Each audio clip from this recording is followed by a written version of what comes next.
నమస్తే welcome to four sides TV. Team ఇండియాకు cricket ట్రోఫీని అందివ్వటమే తన లక్ష్యమని కేకేఆర్ ప్లేయర్ రింకు సింగ్ తెలిపారు. తన సొంత చేతులతో ట్రోఫీని ఎత్తుకోవాలన్న ఆశ ఉన్నట్లు చెప్పాడు. ఐపీఎల్ వెబ్సైట్లో రింకుకు చెందిన ఇంటర్వ్యూ వీడియోను అప్లోడ్ చేశారు. టీ20 వరల్డ్ కప్ రిజర్వ్ ఆటగాళ్ల లిస్టులో ఉన్న రింకు సింగ్ టీమిండియా జట్టుతో అమెరికా వెళ్లనున్నాడు. అయితే తాజాగా జరుగుతున్న ఐపీఎల్లో మాత్రం రింకు నిరాశపరచగా గత సీజన్లో 59 సగటుతో 474 రన్స్ స్కోర్ చేశాడు. ఈసారి మాత్రం అతను ఇప్పటి వరకు 11 ఇన్నింగ్స్లో కేవలం 168 రన్స్ మాత్రమే చేశాడు. లోయర్ ఆర్డర్లో ఆడటం వల్ల ఈసారి రింకు తన బ్యాటింగ్ సత్తా చాటలేకపోయాడు.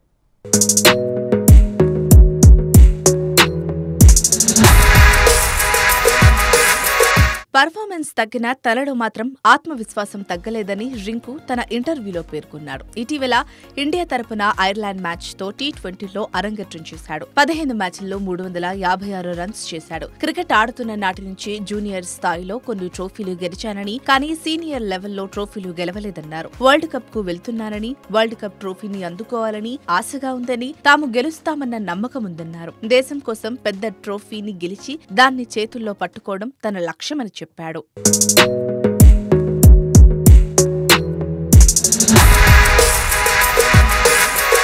బ్యాడ్ టైం నడుస్తుందన్న దానిపై రింకు సమాధానమిస్తూ కాళ్ళు చేతులు లేని వాళ్లకు టైం బాగుండదని, కానీ తనకు ఉన్నాయని, తన టైం బాగానే ఉందని రింకు రిప్లై ఇచ్చాడు. గత సీజన్లో యష్ దయాల్ బౌలింగ్లో వరుసగా 5 సిక్సర్లు కొట్టిన విషయాన్ని గుర్తు చేస్తూ ఆ ఇన్నింగ్స్ తన విలువను పెంచేసిందన్నాడు.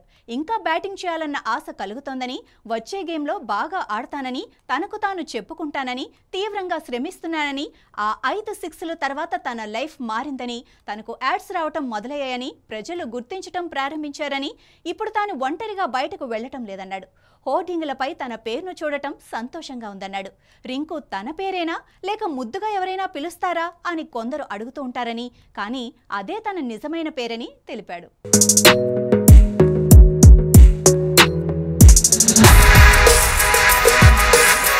తనలో భావోద్వేగాలుంటాయని రింకు చెప్పాడు. కొన్ని సినిమాలు చూస్తే తనలో ఎమోషన్స్ వచ్చేస్తాయన్నారు. కన్నీళ్లు ఉప్పొంగుతాయన్నారు. ఇటీవల 12th ఫెయిల్ సినిమా చూశానని, ఆ సినిమా తనను ఆకట్టుకుందని, 12th ఫెయిల్ చూసినప్పుడు చాలా సీన్లలో ఏడ్చేశానన్నారు. ఎందుకంటే తాను కూడా దిగువ స్థాయి నుంచి వచ్చినట్లు చెప్పాడు. మిడిల్ ఆర్డర్ లో ఫినిషర్ పాత్ర గురించి ప్రస్తావిస్తూ 5 లేదా 6 స్థానంలో చాన్నాళ్ల నుంచి ఆడుతున్నానని, ఏం చెయ్యాలన్నా దానిపై తనకు క్లారిటీ ఉందని, ఎంత మౌనంగా ఉంటే బంతికి అంతే స్థాయిలో రియాక్ట్ అవుతామని, అప్పుడు పని ఈజీ అవుతుందని రింకు తెలిపాడు. ఇవాళ సన్ రైజర్స్ తో కీలకమైన మ్యాచ్ ఉన్న నేపథ్యంలో రింకు పైనే అందరూ ఫోకస్ పెట్టారు.